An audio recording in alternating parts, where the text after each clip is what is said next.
자, 여기 뭐 하는 거냐면, 우리가 이제, 호텔에 들어갔을 때, 외국 같으면 팁을 주죠. 팁을 주는데, 우리가 판단하는 게 이제 두 가지가 있습니다. 하나는 이제 레스토랑 갔을 때네요. 자, 서비스를 내가 잘 받았다 하는 게 어느 정도가 있을 거고, 그 다음에 음식의 퀄리티가 있겠죠. 퀄리티가 좋다, 나쁘다. 자, 그러면 팁을 주는 데 있어서 서비스도 좋고 음식 퀄리티도 좋다. 그러면 이제 팁을 맥시멈으로 여러분 생각하는 만큼 줄 수 있겠죠. 근데 어느 한계가 높고 어느 한계가 작다. 이렇게 했을 때는 도대체 어떻게 판단할 거냐. 모호한 문제죠. 자, 그런 것들을 해서 자동으로 결론적으로 팁의 얼마 줄 건가를 계산해주는 이제 그런 프로그램이 되겠습니다. 그래서 이제 룰이 여기 있습니다. 자, 룰이 뭐냐면 만약에 서비스가 좋고 음식 퀄리티가 좋다. 그러면 이제 하이.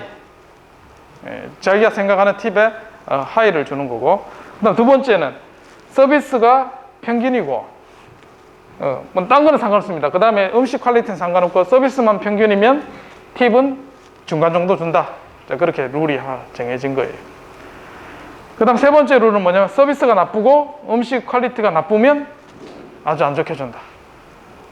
이해됐나요? 예. 요 룰을 했을 때 만약에 이제 이러한 서비스나 음식 퀄리티가 뭐 우리가 생각해 다양한 경우가 막 나오겠죠. 자, 그렇게 나왔을 때 팁이 어떻게 계산될 건가? 자, 그런 문제를 푸는 겁니다. 자, 그래서 이걸 실행시켜 보면, 자, 뒤에 코드는 이제 복사하면 되겠고, 자, 실행을 시켜 보면,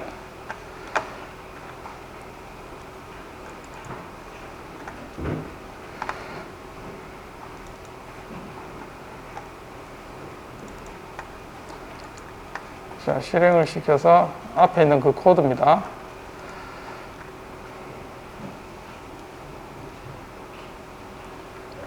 에스케이프가 안 깔렸나? 여기 있어.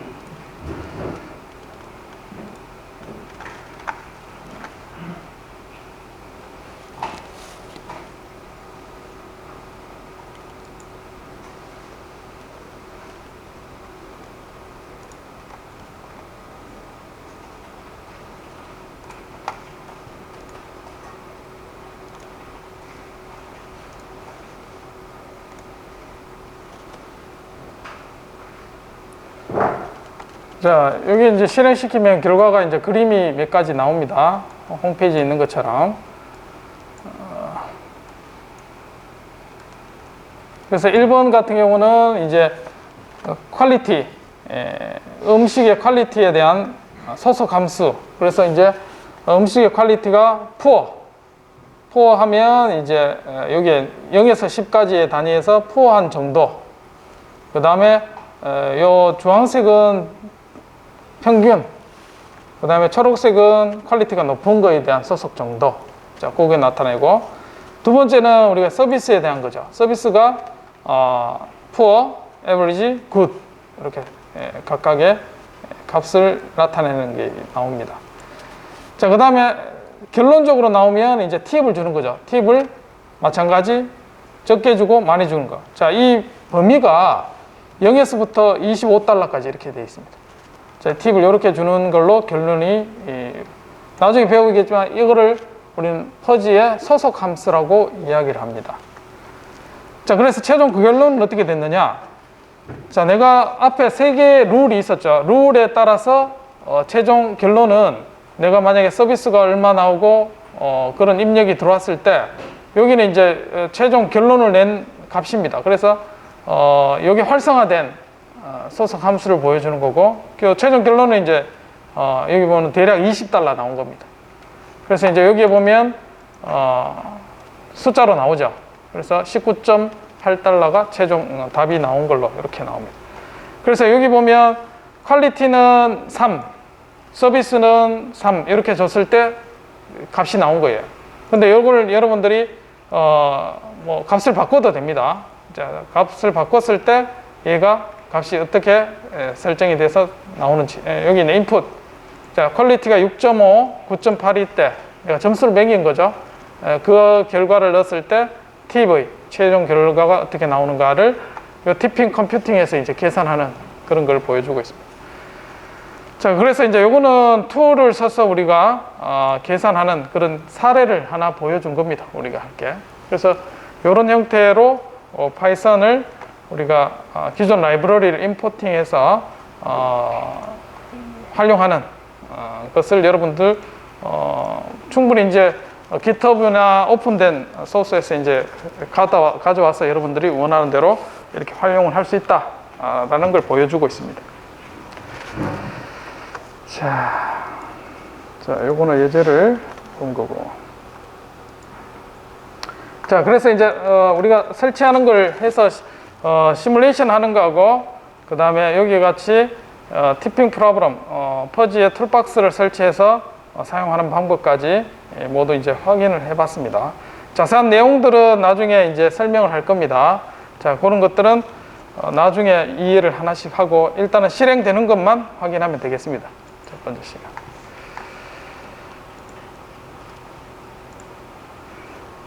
자, 이번 시간에는 수학적 모델에 대해서 설명을 하도록 하겠습니다. 자, 우리가 이제 제어 시스템을 다루려면 모델이 중요하다 했습니다. 모델이 있어야지만 컴퓨터가 알아서 이제 계산해서 예측한 값으로 이제 제어를 할 수 있게 됩니다. 그래서 모델을 이제 컴퓨터가 안다는 얘기는 우리가 움직이는 물체를 다루기 때문에 미분방정식 형태로 표현이 됩니다. 그래서 미분방정식이 어떤 형태로 표현되는가? 제어 전공이 아닌 학생들은 자동 제어를 배운 학생이면 어느 정도 이해를 하겠지만 안 배운 학생, 자동제어 안 배운 학생, 안 배운 학생도 이제 들어있죠. 그런 학생은 또 기초부터 조금 어느 정도 배워야 될 게 있기 때문에 그 수준에 맞춰서 설명을 하겠습니다. 자, 그래서 이제 이거를 풀어야 되죠. 그런 문제를 풀어야 되는데 어떻게 풀어야 되느냐? 뭐 대학교 1학년 되면 이제 다 배웁니다. 라플라스 변환이라는 거. 자, 거기에 대한 걸 설명을 하고, 그래서 이제 시스템이란 뭔가, 자, 그렇게 이해를 하고, 나중에 이제 아까 전에 봤죠. 상태 방정식이란 걸 이해하는.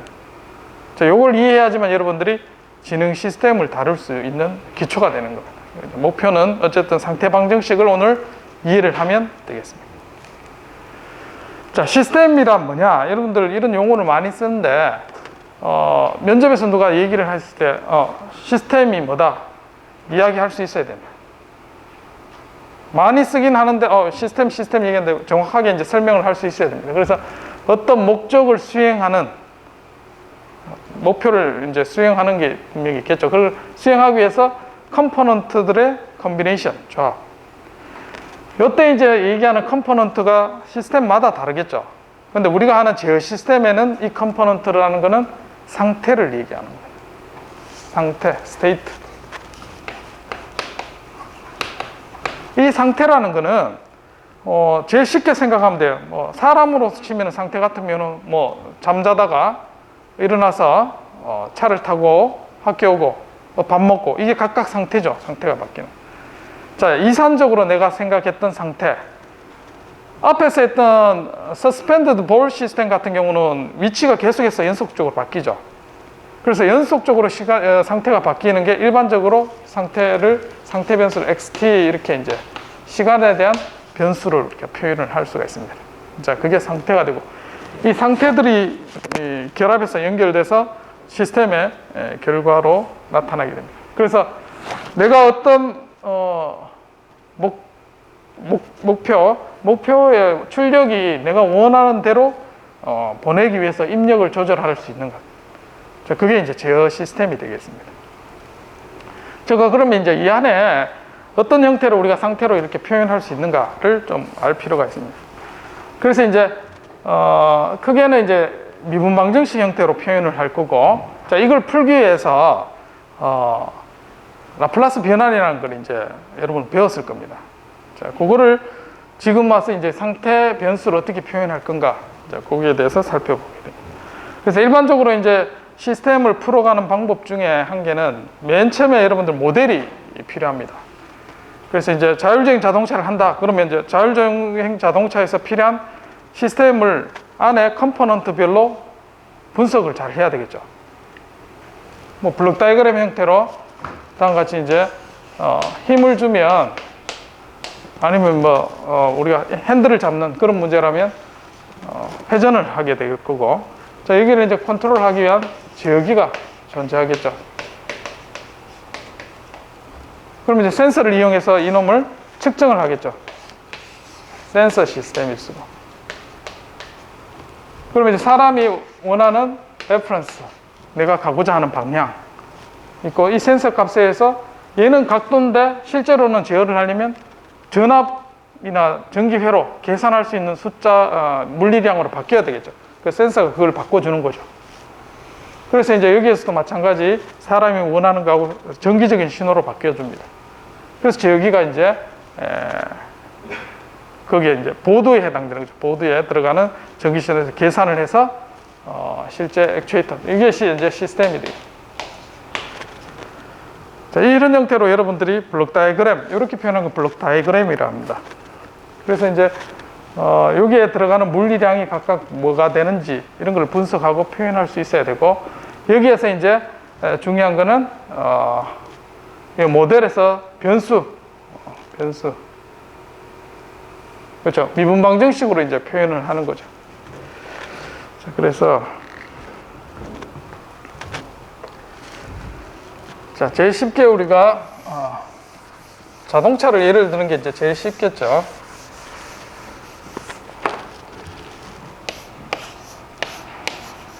질량 M인 물체를 F에 대한 힘으로 끌어당기면 움직이게 되겠죠. 자, 이때 움직일 때 F는 원인에 해당됩니다. 내가 물체에 가해지는 힘. 그 결과로 가속도 운동을 하게 됩니다. 자, 이게 이제 뉴턴의 제2법칙, 가속도의 법칙이 되죠. 자, 이때 이제 이 가속도라는 거는 내가 원하는 힘을 줬을 때 관심 있는 게 변수가 위치입니다. 내가 어느 위치로 정확하게 갈 건지. 그리고 이 위치를 미분하게 되면 얘는 속도가 되겠죠. 자, 속도를 한 번 더 미분하게 되면 가속도가 되죠. 그래서 이 식은 결국은 mx2 해서 위치를 두 번 미분해야지 얻을 수 있습니다. 그래서 위치 측면에서는 얘는 2차 미분 방정식, 또는 속도 측면에서 보면 mv 미분, 자, 이렇게 표현할 수가 있겠죠. 그래서 물리 법칙에 의해서 이 시스템을 표현하는 게 이제 그게 첫 번째 모델입니다. 이해하시겠죠? 이렇게 이제 표현하고 난 다음에 우리가 관심 있는 거는 위치라고 그러면 이놈을 풀어야 되겠죠. 풀어가지고 XT가 어떻게 되는지를 찾아내야 되는 거죠. 이거 풀고, 이거 어떻게 하면 풀 수가 있나요? XT를 찾으려면. 양변을 적분하면 속도가 나오고 상수 나오고, 그 다음 한 번 더 적분하면 위치 나오고, 그런 식으로 풀면 되겠죠. 어쨌든 미분 방정식을 풀어서 해를 찾는다. 해라는 개념이, 해를 찾는다는 의미가 XT를 찾는다는 겁니다. 미분 방정식 풀어야 되고. 자, 근데 이제 우리가 라플라스 변환이라는 거는 시스템을 이해하기 위해서 우리가 배워서 이제 손으로 많이 풀었었죠. 자, 근데 앞에서 우리가 했지만 서스펜디드 볼 예제를 보면 우리가 손으로 안 푸는데 직접 알아 풀어줬죠. 컴퓨터가 직접 푼 겁니다. 지금 그런 형태로 풀어서 시스템을 해석을 할 수가 있습니다. 해를 구해보면. 자, 그 사례를 좀 더 이제 실제 라플라스 변환이라는 걸 이제 많이 잃어버렸겠지만 다시 한번 상기하면서 한번 살펴보도록 하겠습니다. 그래서 모델이라는 게 여러분 맡은 것마다 다양하게 있습니다. 다양하게 있는데 그 중에 이제 대표적인 몇 개만 좀 우리가 이해를 하면 시스템을 이해하는데 굉장히 많은 부분을 해소할 수가 있습니다. 그래서 이제 대표적으로 하는 게 이제 정기적인, 그 다음에 역학적인 부분, 두 가지 정도만 여러분들이 이해를 하면 됩니다. 그래서 이제 육학적인 부분은 매스 스프링 댐퍼 하면 2차 미분 방정식만 풀 줄 알면 되고, 그 다음에 회로 같은 경우는 RLC 정도 그렇게만 이해하면 여러분 시스템에 대한 해석은 충분히 할 수 있습니다. 자, 그리고 이제 앞에 했던 뉴턴의 법칙이라든지 키로프 법칙, 어떤 물리 법칙을 가지고 우리가 모델을 만들어낸다, 그렇게 이해하면 되겠습니다.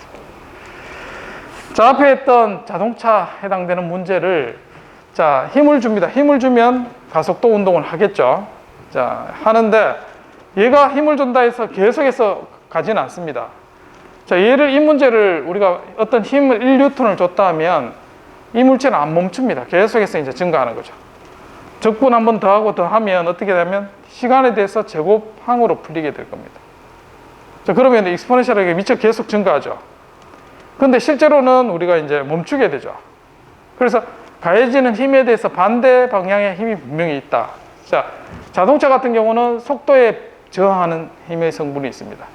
그래서 기본적으로 이 식이 힘을 가해주는 것은 어떤 물체에 가해지는 모든 힘의 합력으로 표현을 해야 돼요. 그 결과가 가속도 운동이면 ma 뭐 이런 형태로 표현을 할 수가 있습니다. 그래서 이제 외부에 가해지는 힘이 있고 반대 방향으로 작용하는 힘이 이게 이제 저항력에 해당되는 겁니다. 속도에 비례해서. 만약에 저항력이 없다 그러면 힘을 주면 계속해서 이제 위치가 증가하는 형태로 나타나겠죠. 일정한 가속도가 되면. 그래서 이걸 미분 방정식을 푼다는 얘기가 우리가 관심 있는 변수를 찾는 게 이제 해를 찾는 게 되겠습니다. 자, 이걸 풀어야 되는데 이거 어떻게 하면 풀 수 있을까요? 자, 푸는 방법을 뭐 기억하고 있는 사람도 있겠지만, 자, 1차 미분 방정식은 어떻게 풀었냐면 변수 분리법이라는 걸 배웠습니다. 그래서 y가 시간에 대한 종속 변수고, 자, 그 다음에 x가 우리가 위치에 대한 변수, 독립 변수가 되겠습니다. 그래서 y에 대한 변수와 x에 대한 변수를 서로 분리를 해서 각각 적분하면 우리가 해를 찾을 수가 있습니다. 이와 같이. 그래서 이 미분 방정식을 풀면, 자, 미분에서 등식을 만족하죠. 자, 등식을 만족한다는 것은 y가 일반적인 해가 어떤 형태로 나타나냐면 yt를 할게요. c에 e에 알파 t 이런 식으로 익스포넨셜 함수 형태로 나타날 수밖에 없습니다. 왜 그러냐면 미분에서 자기 자신이 나와야지 요 식을 만족할 수가 있겠죠. 자, 대표적으로 이제 이런 형태로 나타납니다. 그래서 이 알파란 게 여기에 있는 px에 의해서 이제 결정이 되는 겁니다. 그래서 예를 들면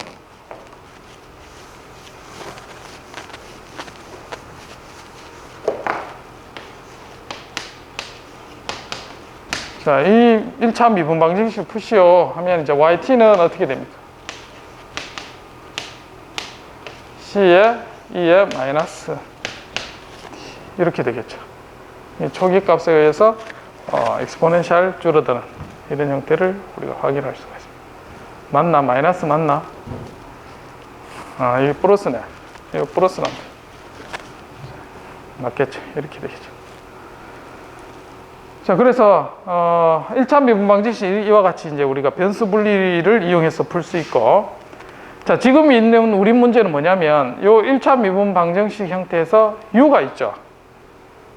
근데 얘를 어떻게 푸느냐 했을 때 u 때문에 얘가 변수 분리가 안 됩니다. 그러면 얘는 어떻게 푸느냐면 여기 양변에 e에 t라는 걸 곱해요. 이게 만약 1이 있다 그러면 이런 형태로 이제 우리가 못 풀고 어떻게 풀어야 되느냐, 이제 우리가 해가 대략 이런 형태로 나타난다는 걸 우리가 알기 때문에 어떻게 하냐면 양변에 e에 t를 곱합니다. 이런 식으로 위아래씩 똑같죠. 그래서 이걸 곱하는 걸 우리는 적분인자라고 얘기를 합니다. 그래서 얘는 뭐냐면 e에 t, y에 미분이 위하고 똑같은 거예요. 자, 미분하면 우리가 앞에 거 미분, 뒤에 거 하면 이 위에 식이 그대로 나오죠. 왜? E의 T는 미분해도 자기 자신이니까. 그리고 E의 T. 그 다음에 이제 적분하면 이제 한 덩어리로 우리가 다룰 수 있게 되는 거예요. 그래서 푼 게 우리가 해를 이와 같이 찾을 수가 있습니다. 자, 근데 여기에 있는 숫자가 만약에 플러스 1이 아니라 플러스 2라 그러면 어디가 바뀔 것 같아요? 플러스 2면 여기에 똑같이 나누려면 2에 2t가 되겠죠. 2t가 되고 여기서 바뀌는 부분이 2에 여기 숫자가 2가 되겠죠. 여기 숫자가 만약에 100이라 그러면 쭉 내려오면 여기에 100이 되겠죠. 여기 곱해지는 게. 자, 그러면 얘가 이제 해가 된다 그랬죠. x가. 앞에서 했던 얘기가 뭐냐면 자동차에 힘을 가했을 때 속도를 나타낸 겁니다. 그러면 내가 힘을 줬는데 1초 지난 다음에 속도가 어떻게 될 거냐. 자, 그걸 이제 예측을 할 수 있게 되는 거죠. 그래서 이제 초기 조건에서 만약에 1초 지났을 때 만약에 이제 이게 100이다. 마이너스 100t가 되면 급격하게 줄겠죠. 그리고 어떤 1에 해당되는 값으로 굉장히 빨리 갑니다. 그에 반해 여기에 있는 값이 0.01이다. 그러면 이제 이 값이 굉장히 작은 값이 되겠죠. 그럼 천천히 어떤 값으로 수렴하게 되는 결과를 얻습니다. 결국 뭐냐면 이 미분방정식에 해당되는 모델 식의 개수에 해당되는 값이 시스템의 응답 특성을 결정하게 되는 겁니다. 그러니까 굉장히 중요한 거죠. 여러분들이 만약에 이거를 입력과 출력의 데이터만 가지고 이걸 찾아낸다 하면 이 특성이 어떻게 될지 예측하기가 상당히 어려워지는데, 자, 여기에 있는 미분방정식만 개념을 알면 이 숫자가 어떤 형태로 해서 응답이 되는지를 우리가 쉽게 파악을 할 수가 있다는 거예요. 그게 시스템 모델입니다. 우리가 단순히 이제 1, 마이너스 1 크게 차이는 없겠지만 시스템에 들어가는 파라메타는 굉장히 중요한 의미를 가집니다. 자, 이제 실제적인 상황을 한번 보겠습니다. 이제 자동차에서 힘을 가하고 방해하는 성분이, 자, 스프링 같으면은 힘이 어떻게 되냐면 스프링의 길이가 길면 길수록 어떻게 돼요? 더 잡아당기는 힘이 더 세겠죠. 길이에 비례한 힘이 됩니다. 스프링은 길이에 대해서 힘이 더 크게 작용한다. 그래서 FS 스프링에 해당 힘은 마이너스 KX다. 그래서 길이에 비례한 상수. 자, 이걸 이제 후크의 법칙이라 그러죠. 힘이 작용. 자, 그에 반해 F는 질량 M에 대해서 비례하는 힘은 F는 MA죠. 그래서 가속도에 비례하는 힘. 앞에서는 위치에 비례하는 힘. 자, 그럼 그 사이에 또 있겠죠. 그 사이에 뭐가 있나요? 속도에 비례하는. 즉, 속도가 변함에 따라서 방해하는 성분이 있습니다. 공기의 저항 같은 거죠. 그래서 세 개의 힘이 작용하고 있습니다. 앞에서. 그래서 자, 질량 M에 F가 가해지고, 그 다음에 속도, 그 다음에 스프링. 그래서 힘의 합력은 결과가 MA가 되는데, 이 힘의 합력이란 게 세 가지. 외부에 가해지는 힘, 그 다음에 저항력, 속도에 저항하는 성분, 그 다음에 위치에 저항하는 성분. 그 결과가 MA 이렇게 되는 거죠. 그래서 앞에 있는 2차 미분 방정식에서 우리가 앞에 없었던 X-의 성분, 그 다음 X의 성분이 포함돼서 나타납니다. 그래서 얘를 고차 미분에서부터 쓰면은 MX2 플러스 BX KX는 F 이렇게 해서 2차 미분 방정식 형태로 표현이 됩니다. 자, 이제 앞에 1차 미분 방정식 풀어봤는데 이 2차 미분 방정식은 어떻게 푸느냐? 마찬가지 똑같습니다. 해를 다음과 같은 형태가 가진다라고 게스를 할 수 있겠죠. 왜? 이퀘이션을 만족하려고 그러면 이런 형태로 표현이 되겠죠. 자, 그래서 이제 대입을 해보면 우리가 요 해를 찾아볼 수가 있습니다.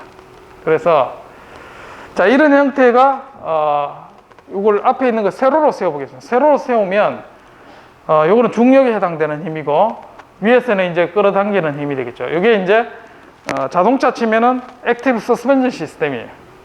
노면에 이제 요철이 있으면 자동차가 들컹들컹 하죠. 자, 요거를 모델링 할 수 있습니다. 이와 같이.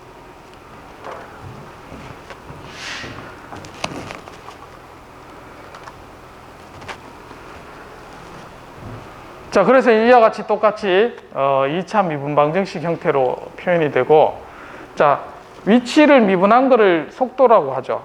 그래서 y 대신에 위치 대신에 속도를 변수로 해서 표현하면 다음과 같이 표현을 할 수 있습니다. 그래서 속도 위치를 두 번 미분한 거니까 속도는 한 번 미분, 그다음 위치 속도는 요 속도로 했고, 위치는 속도를 적분하면 되겠죠. 그렇게 해서 이렇게 해도 우리가 표현을 할 수 있습니다. 자, 이와 같은 2차 미분 방정식 해는 기본적으로 이런 꼴을 가진다 했습니다. 자, 근데 2차 미분 방정식의 해는 여기에 있는 알파가 복소수를 가집니다. 그래서 복소수 알파는 시그마 플러스 j 오메가라는 복소수를 여기다 해를 가지게 됩니다.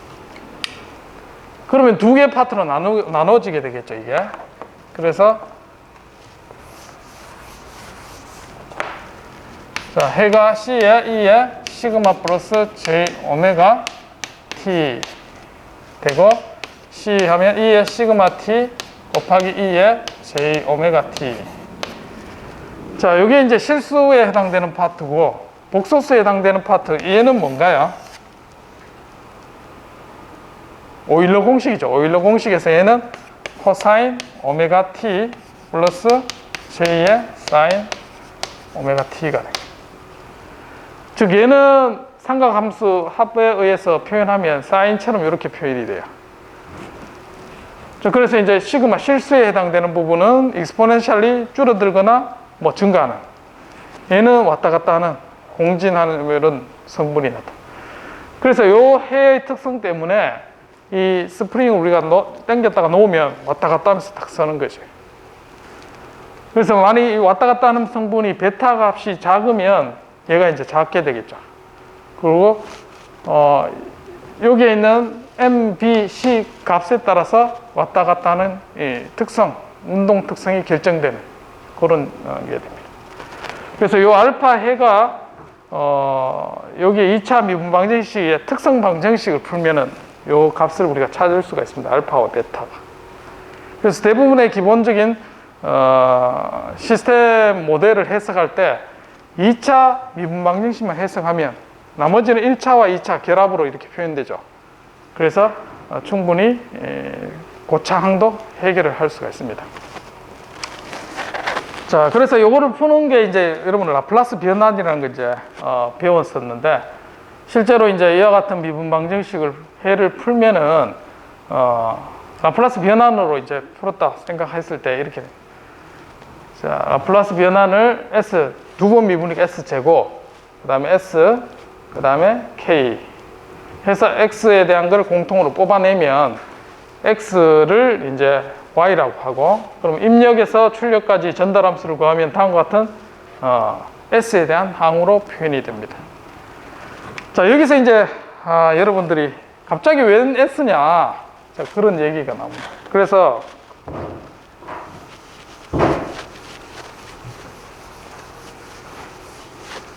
시스템의 라플라스 변환이 뭔가 보겠습니다. 라플라스 변환의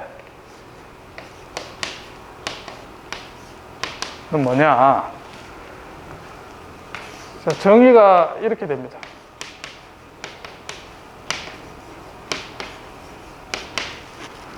자, 어떤 시간에 대해서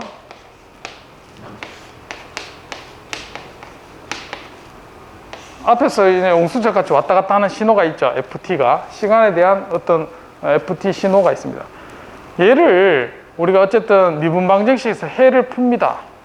자, 푼다는 거는 어떤 변환을 통해서, 지금 앞에서 그 전에 이제 미분 방정식을 푸는 거는 상당히 좀 복잡하다 하겠죠. 2차는 뭐 상대적으로 심플하지만, 복잡한 걸 쉽게 하기 위해서는 변환을 이용합니다. 그래서 라플라스 변환이라는 걸 이용하는데, 자, 다음과 같은 시간에 대한 신호를 무한대까지 적분하면은 값이 어떻게 되냐면 무한대가 되죠. 1만 넣더라도.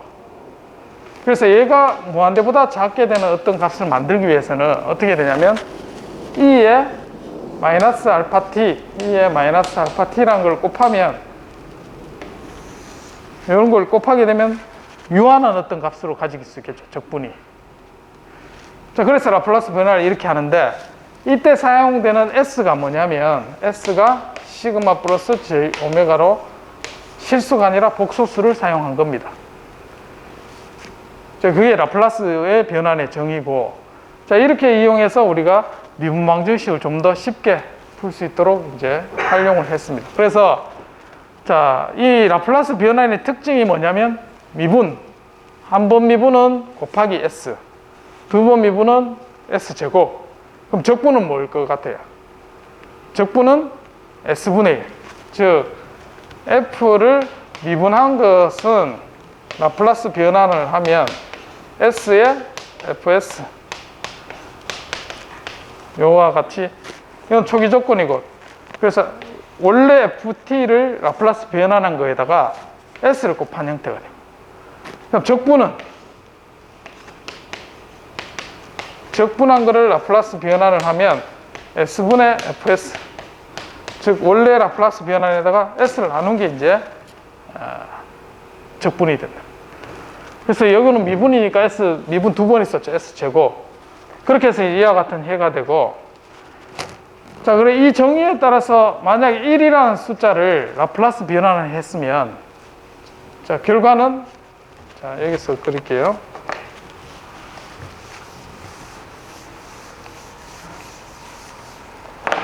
자, 1이라는 거는 라플라스 변환하면 S분의 1. 자, 만약에 2의 알파 t는 라플라스 변환하면 어떻게 될까요? 알파 t는 여기 안에 들어가니까 모양이 똑같이 생겼죠? 1이 있는데 2가 알파가 이제 곱해진 형태가 있으니까 얘가 어떻게 되냐면 S 플러스 알파분의 1 이렇게 바뀌죠. 맞죠? 그래서 이제 우리가 시간 도메인에서 이렇게 해석했던 게 S로 넘어가서 바뀌게 됩니다. 이때 S는 예전에 이제 우리가 시그마 플러스 J 오메가로 우리가 영역에서 표시를 할 수가 있게 됩니다. 그래서 S분의 1 형태로 표현되고, 그래서 미분 방정식 형태가 대부분 분수식으로 나타납니다. S에 대해서. 그래서 여러분들이 이렇게 표현하면 이게 뭐지? 이렇게 할 수 있는데, 얘는 2차식인데 얘를 분리를 하면 이해가 쉽습니다. 그래서 S, 자, 5로 하죠. 자, 얘는 두 개를 나눠서 할 수가 있겠죠. 2, 네.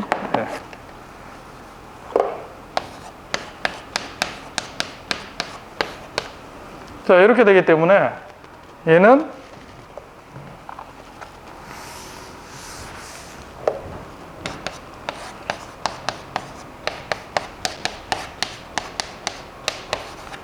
이와 같이 1차 분수 두 개의 합으로 이렇게 분리할 수 있겠죠. 그럼 얘가 뭐냐? 얘는 마찬가지 앞에서 요한해도 되죠. 시간에서 바꾸면 A에 E에 마이너스 2t라는, 얘는 이스포넨셜 마이너스 2t로 줄어드는 신호 성분이구나. 그 얘는 E에 마이너스 t에 해당되는 성분이구나. 그럼 그 두 신호가 A와 B를 곱해서 합쳐서 어떤 결과가 나온다. 그럼 최소한 발산은 안 하겠죠. 왔다 갔다도 안 하겠죠. 그래서 익스포넨셜하게 줄어드는 두 개 성분으로 얘가 응답 특성을 가진다라는 걸 알 수가 있습니다. 근데 여기 있는 숫자가 이렇게 인수분해가 되면 좋겠는데, 얘가 만약에 이제 숫자가 커진다고 가정해 보겠습니다. 인수분해가 안 되죠. 그리고 복소수의 값을 가집니다. 그러면 얘가 복소수가 됩니다. 그럼 복소수가 됐을 때는 어떻게 될 거냐?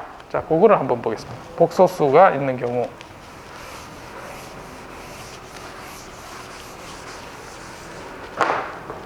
자, E에 J 오메가 T가 라플라스 변환하면 어떻게 되느냐 이거죠. 요거라고 비슷합니다. 자, 어떻게 될 것 같아요? S-J 오메가 분의 1로 변환이 되겠죠. 요 실수 대신에 J 오메가를 바꾼 것밖에 없습니다. 자, 그러면 얘가 어떻게 되냐면 J 오메가 T는 코사인 오메가 T 플러스 J 사인 오메가 T라죠. 그러면 얘는 분모 유리화를 해야 되겠죠.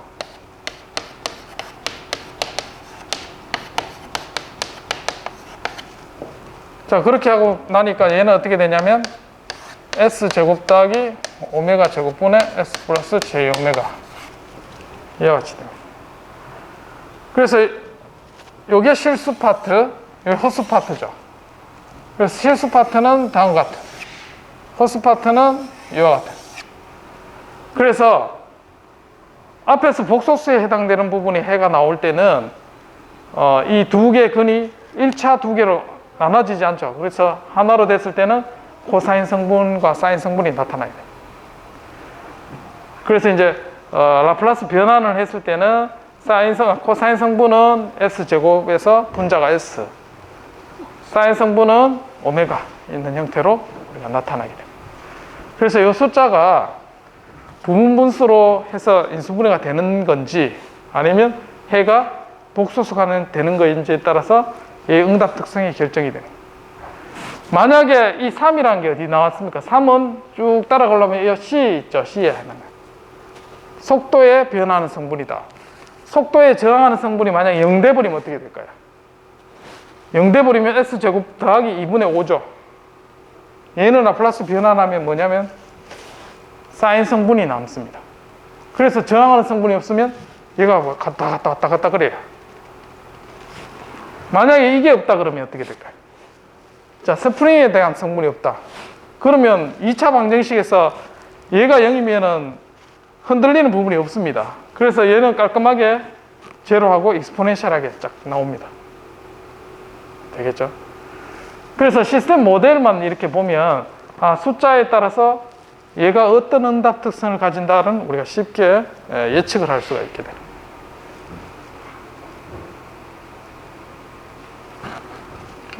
대략 이해가 되나요? 어려운 부분이 있나?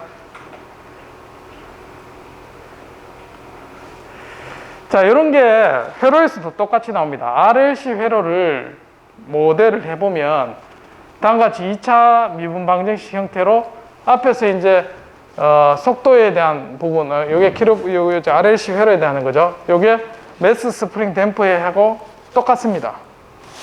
단지 이제 저항 대신에 요 매스 대신에 저항, 그 다음에 B 대신에 캐패시터 값, 그 다음에 K 대신에 L 값, 인덕터의 값.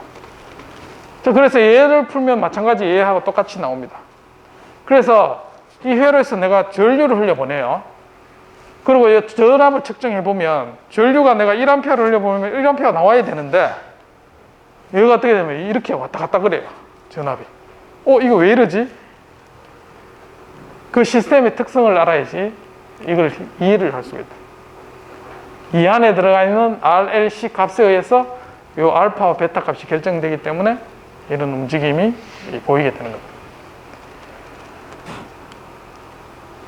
자, 이게 이제 시스템에 대한 기본적인 개념이에요. 그래서 내가 예를 들어서 어떤 로봇을 가지고 어떤 위치 이동이나 자동차를 가지고 어떤 속도 제어하거나 또는 자율주행 자동차에서 핸들을 꺾는데 제대로 안 되겠죠. 그래서 이런 미분 방정식 형태의 식을 모델을 해야지만 제대로 된 입력에서 제 시스템을 다룰 수 있게 된다. 자, 내가 원하는 형태의 이런 응답 특성을 가지려면 어떻게 하면 될까요? 여기에 있는 식을 다시 쓸게요. 이제 제어 문제로 한번 넘어가 보겠습니다. 자, 매스 스프링 댐퍼에서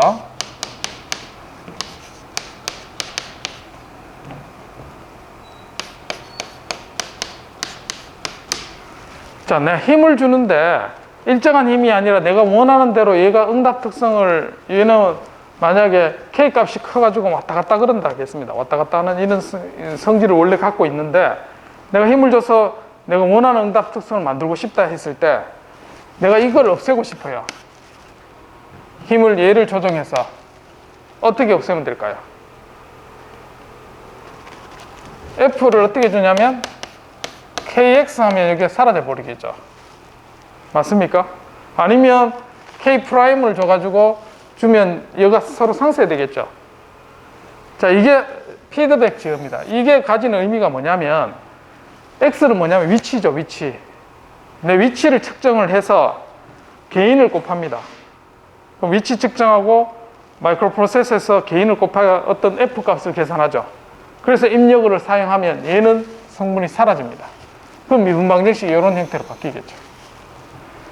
만약에 내가 이 성분을 없애고 싶다. 그러면 플러스 BX 미분. 속도를 측정을 해서 B만큼 곱한 다음에 입력을 가해주면 얘 성분이 없어져요. 그게 제어입니다. 그러니까 이 미분 방정식에서 중요한 게 상태라 있죠. 상태가 뭐가 있냐면 X, 그 다음에 속도, 그 다음에 가속도. 이게 시간에 대해서 변하는 성분, 상태라고 얘기할 수 있어요. 근데 자, 여기에 있는 X 두 번 미분은 어떻게 표현할 수 있냐면 얘가 이제 두 번 미분한 성분인데 얘는 자, 식을 넘기겠습니다. 마이너스 n분의 bx 프라임 마이너스 n분의 kx 플러스 f. 자, 이렇게 다시 쓸 수 있겠죠. 그래서 얘는 상태이긴 한데 기존에 정의한 x와 x 프라임의 상태를 가지고 얘를 표현할 수 있죠. 그래서 얘는 상태로 안 잡습니다. 그래서 이 시스템의 상태로 정하는 거는 x와 x 프라임 두 개만 있으면 됐습니다. 그래서 고차 미분 방정식의 이 차수가 두 개면 상태도 두 개입니다. 이게 만약에 1차 미분 방정식이다. 그러면 상태도 한 개입니다. 3차면 상태가 세 개. 됐죠? 그렇게 이해를 하면 되겠습니다. 어쨌든 시스템 모델에 대한 응답 특성을 우리가 보면, 자, 대부분의 이제 우리가 다루는 시스템들은 비선형이에요. 근데, 우리가 해석하고, 그 다음에 예측하기 쉽게 하기 위해서는 선형 시스템을 주로 다룹니다. 그럼 선형 시스템이란 뭐냐? 자, 두 가지 특징이 있어요. 뭐냐면, 덧셈과 곱셈.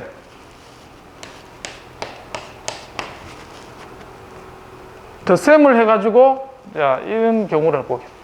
내가 x1을 넣었는데 y1이 결과가 나왔어요. 이 시스템이 뭔지 모르겠지만. 자, x2를 넣으니까 y2라는 결과를 얻었습니다. 그럼 내가 예측할 때 이거 두 개 더했는 값을 넣었을 때 출력이 어떻게 된가 이제 예측을 해보는 거죠. 그 보니까 기존의 결과 두 개를 합쳐도 한 거고 똑같더라는 거예요. 그게 슈퍼포지션입니다. 예를 들어서 y는 x 더하기 1.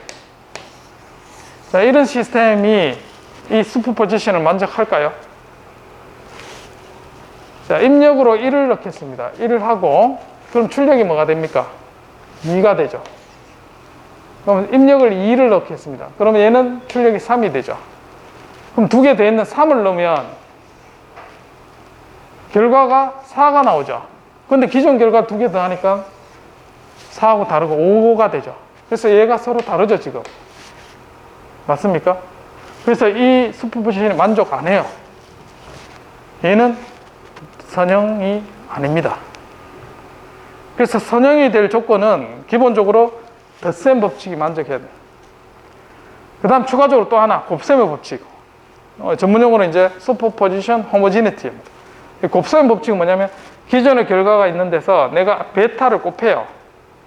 자, 그럼 그 결과에다가 베타를 곱한 거하고 같다는 거예요. 자, 지금 이 식에서 베타를 곱해서 하면 선형성을 만족 안 합니다, 이거는. 맞죠? 자, 그렇게 해서 이 두 개를 동시에 만족하는 것을 우리는 선형이라 한다. 자, 그런 측면에서 적분은 어떨까? 적분. 적분은 선형성을 만족하나 안 하나?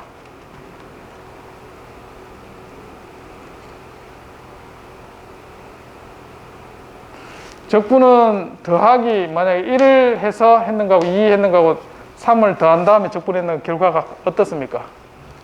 같죠? 그 다음에 알파를 베타를 곱해서 했는 거나 뒤에 나중에 했는 거나 결과가 같죠? 그래서 적분은 선형성을 만족합니다. 미분은 어떨까요? 미분도 선형성을 만족합니다. 라플라스 변화는 어떨까요? 라플라스 변화는 기본적으로 적분을 포함을 하고 있죠. 선형성을 만족합니다. 그래서 라플라스 변환에서 미분 방정식을 우리가 여러 가지 해서 풀 수 있게 쉽게 푸는 이유가 이 선형성을 만족하기 때문에. 아무렇게나 라플라스 변환이 정의된 게 아닙니다. 이 선형성을 만족하도록 정의가 되어 있다. 자, 이 기본적으로 우리가 다루는 거는 비선형 시스템이지만 우리가 예측을 쉽게 하기 위해서 선형성을 다루게 됩니다. 자, 앞에서 우리가 했던 그 서스펜디드 볼 시스템은 선형 시스템으로 만들어서 했죠. 원래는 비선형인데. 자, 그런 개념을. 그래서 선형화를, 비선형 시스템은 선형 시스템을 어떻게 만드느냐. 자, 다음과 같이 비선형으로 표현된 G라는 함수로 된 거를 테일러 시리즈로 전개를 합니다. 테일러 시리즈라는 거는 다항식 형태로 표현한 겁니다. 변수 X에 대해서 초기 조건에 대한 값, 그 다음에 1차 항, 그 다음에 2차, 요 제곱이 빠졌습니다. 2차 항에 해당되는 부분으로 쭉 전개하면 원래식을 복원할 수 있습니다. 이게 테일러 시리즈인데 여기에서 1차 항에 해당되는 부분만 뽑아낸 겁니다. 그래서 자, y는 고차항을 이제 생략을 한 게 된 거죠. approximation에서. 그래서 g0, x0 더하기 1차 항만 가지고 표현하면 자, y 빼기 y0 넘기면 y 빼기 y0입니다. 그리고 x 빼기 x0 해서 x가 변할 때 돼서 y가 변하는 b. 이 선형을 만족하는 거죠. 이게.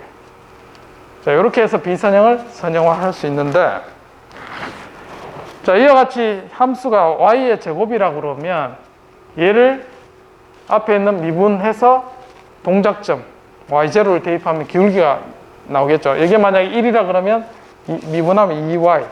그래서 이 y는 2x 이렇게 선형화된 파란색을 얻을 수가 있습니다. 자, 이 선형화된 모델은 실제하고 같습니까? 다릅니까? 요 동작점에서는 같습니다. 근데 동작점에서 멀어지면 오차가 발생합니다. 되겠죠? 그래서 실제 시스템에서 우리가 자동차로 예를 들면 100km로 달 때 동작점에서 우리가 저기를 설계하면 잘 동작해요. 근데 200km로 넘어가면 동작점이 틀어집니다. 그러면 우리가 설계한 저기가 선형 저기를 설계했다면 안 맞아들게 되는 거죠. 그런 의미가 있습니다. 그래서 비선형 시스템, 비선형 지역이 설계하는 건 굉장히 어려운 문제예요.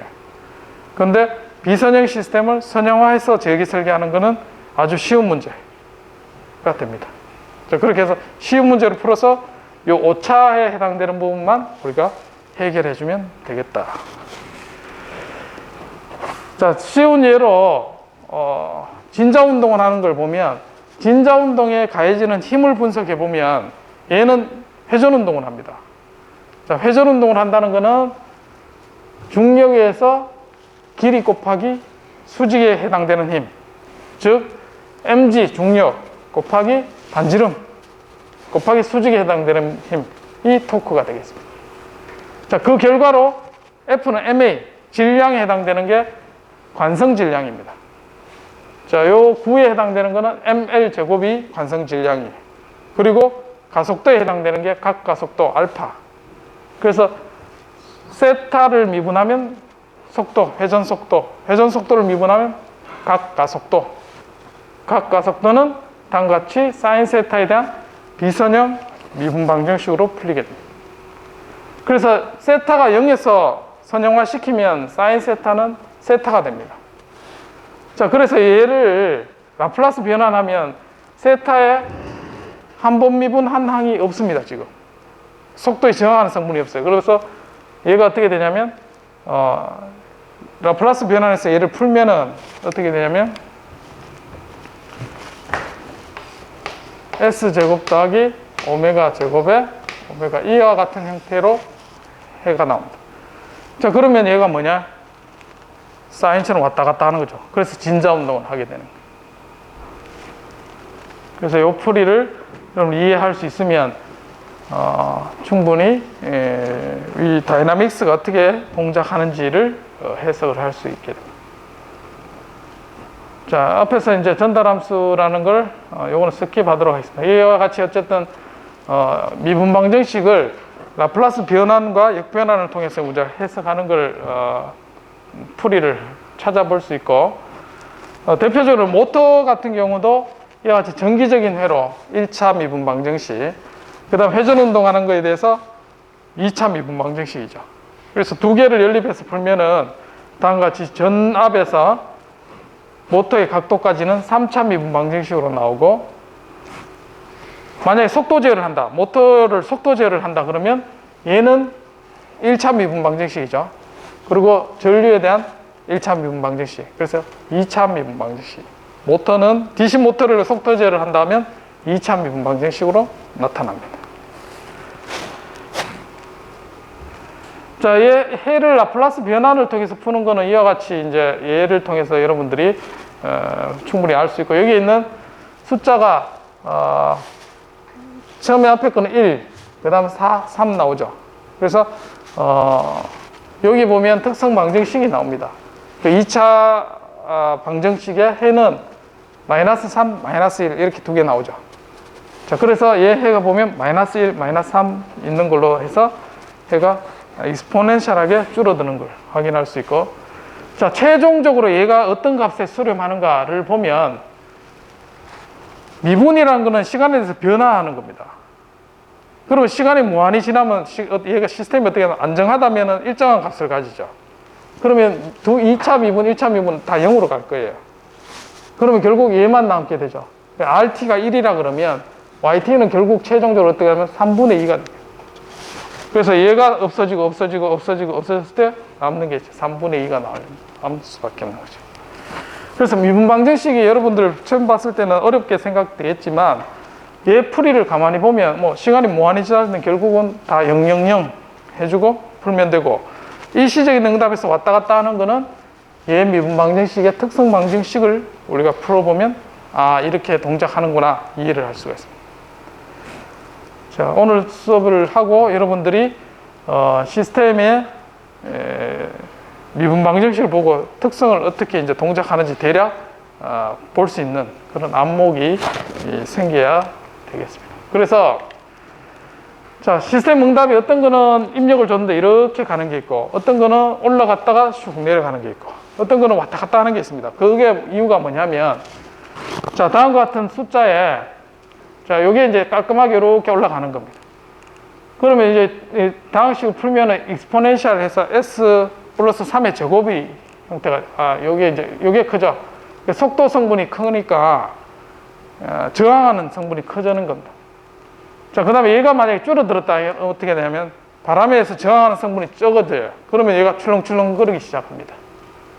그 다음에 이게 완전히 없어졌다. 그러면 이제 사인파처럼 이렇게 동작하게 됩니다. 그리고 6이 적당하게 됐다. 이제 깔끔하게 이렇게 어떤 숫자의 값으로 나타나게 됩니다. 그래서 시스템에 됐을 때 얘가 1차식이냐? 그럼 1차식이면 익스포넨셜.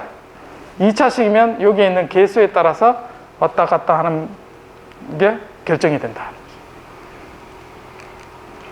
그래서 그거를 다른 형태로 요거를 일반화시켜서 표현한 게 요거와 같이 표현한 겁니다.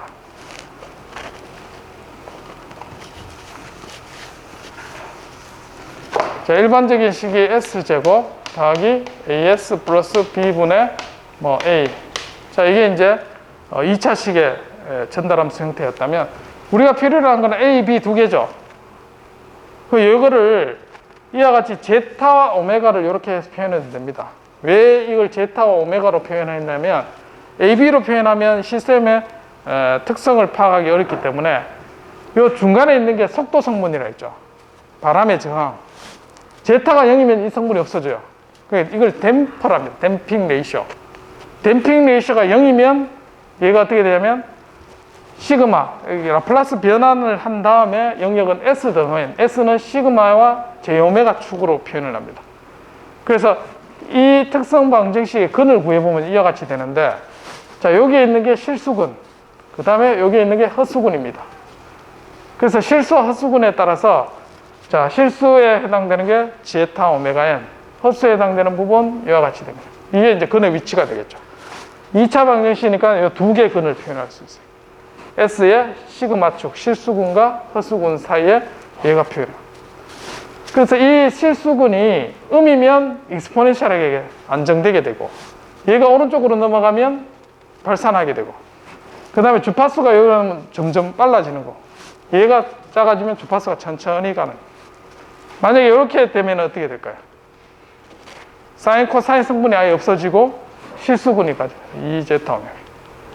그래서 제타를 가지고 얘 근의 위치를 결정할 수 있는 그런 장점이 있어서 이런 형태로 표준화된 모델을 씁니다.